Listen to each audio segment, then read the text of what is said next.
മദിയനിലെ ആളുകൾ കൊള്ളക്കാരും പിടിച്ചുപറിക്കാരും അക്രമികളുമായിരുന്നു.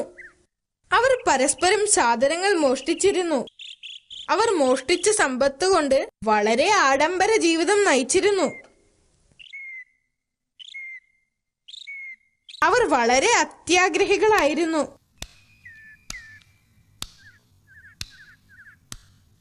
ദുഷിച്ച ജീവിതം നയിച്ചിരുന്നവരായിരുന്നു അവർ.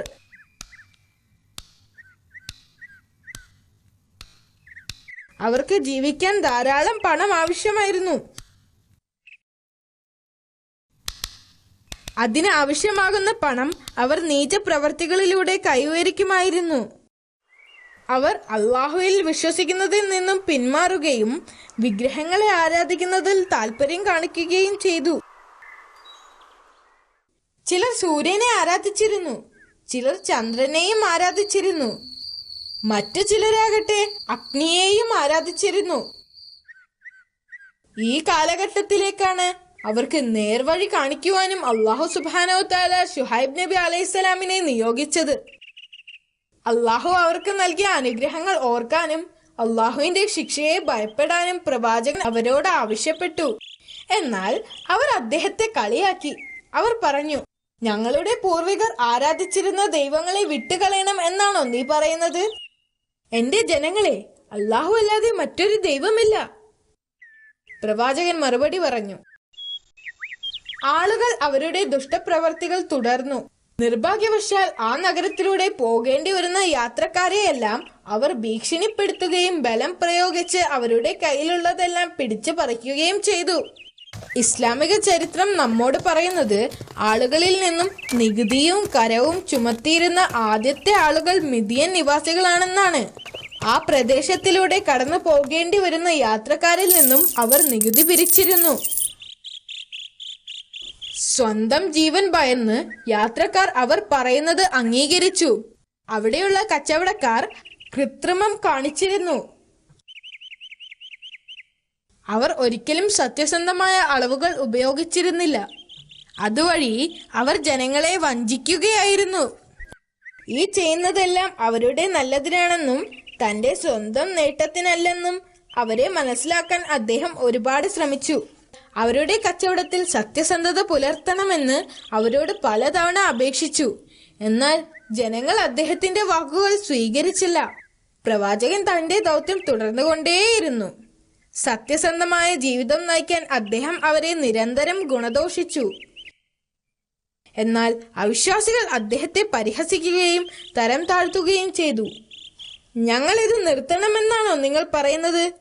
ഞങ്ങൾ ആരെയും വഞ്ചിച്ചിട്ടില്ല. യാത്രക്കാർ ഞങ്ങളുടെ ഭൂമിയിലൂടെ കടന്നു പോകുമ്പോൾ നികുതി അടക്കാൻ അവർ തയ്യാറാണ്. പിന്നെന്തിന് ഞങ്ങൾ ഇത് നിർത്തണം? പ്രവാചകൻ അവരോട് അള്ളാഹുവിന്റെ ശിക്ഷയെക്കുറിച്ച് താക്കീത് നൽകി. നീ നിന്റെ പ്രസംഗം നിർത്തിയില്ലെങ്കിൽ ഞങ്ങൾ നിന്നെ കല്ലെറിയും, ഈ നഗരത്തിൽ നിന്ന് ഓടിക്കുകയും ചെയ്യും. അവർ അദ്ദേഹത്തിന് താക്കീത് നൽകി. ക്ഷമ നശിച്ച അവിശ്വാസികൾ പ്രവാചകന്റെ വീട് ആക്രമിച്ചു. അതിനകത്തുണ്ടായിരുന്ന സാധനങ്ങൾ എല്ലാം എടുത്തുകൊണ്ടുപോയി. വീടിന് പുറത്തായിരുന്ന പ്രവാചകനെ അവർ തടഞ്ഞു വെച്ചു. എന്റെ ജനങ്ങളെ, നിങ്ങൾ സ്വയം മാറുക, അള്ളാഹുവിനെ ഭയപ്പെടുക. അവരുടെ ഭീഷണിയിൽ ഭയക്കാതെ പ്രവാചകൻ വിളിച്ചു പറഞ്ഞു, നിന്റെ ദൈവത്തോട് പറഞ്ഞ് ഞങ്ങളെ ശിക്ഷിക്ക്. അവരിൽ ഒരാൾ പറഞ്ഞു. പ്രവാചകന്റെ എല്ലാ പ്രതീക്ഷയും നഷ്ടപ്പെട്ടു. അദ്ദേഹം തന്റെ അനുയായികളെയും കൂട്ടി മരുഭൂമിയിലൂടെ യാത്രയായി. എന്നിട്ട് അള്ളാഹുവിന്റെ സഹായത്തിനായി പ്രാർത്ഥിച്ചു. അങ്ങനെ ആ ശിക്ഷയുടെ ദിവസം വന്നെത്തി. അടുത്ത ദിവസം സൂര്യന് സാധാരണയിൽ കൂടുതലായി ചൂടുണ്ടായിരുന്നു. ഇന്ന് ഭയങ്കര ചൂടാണല്ലോ, അവർ പറഞ്ഞു. എന്തോ സംഭവിക്കാൻ പോവുകയാണ്. ചൂടിൽ നിന്നും രക്ഷപ്പെടാൻ ജനങ്ങളെല്ലാം അവരവരുടെ വീടുകളിലേക്കോടി. ഈ ചൂട് 7 ദിവസം നീണ്ടുനിന്നു. വെള്ളമൊഴിച്ച് അവരുടെ ശരീരം തണുപ്പിക്കാൻ ശ്രമിച്ചെങ്കിലും അത് പരാജയപ്പെട്ടു. അവരുടെ തൊലിയെല്ലാം പൊള്ളി. മരങ്ങൾ ഒന്നൊന്നായി ഉണങ്ങാൻ തുടങ്ങി.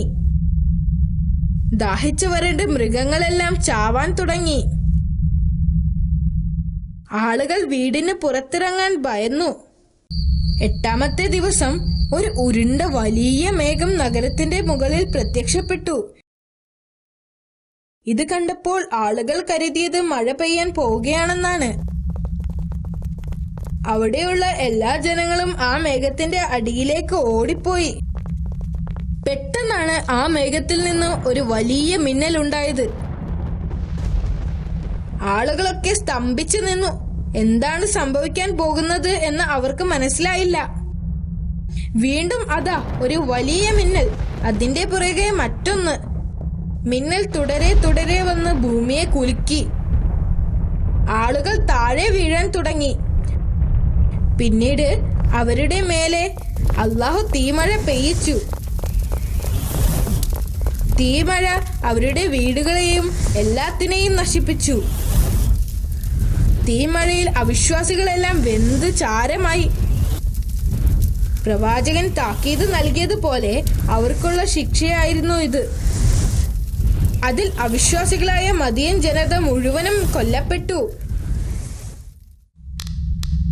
അടുത്ത ദിവസം പ്രവാചകനും അനുയായികളും തിരിച്ചു വന്നു. എല്ലാവരും കൊല്ലപ്പെട്ടത് കണ്ട് പ്രവാചകന് അത്ഭുതമോ വിഷമോ ഒന്നും തോന്നിയില്ല. എനിക്കതിൽ വിഷമമില്ല. ഞാൻ അവർക്ക് പലതവണ താക്കീത് നൽകിയതാണ്. അവർ അല്ലാഹു സുബ്ഹാനഹു തആലയെ വെല്ലുവിളിച്ചു. പ്രവാചകൻ പറഞ്ഞു,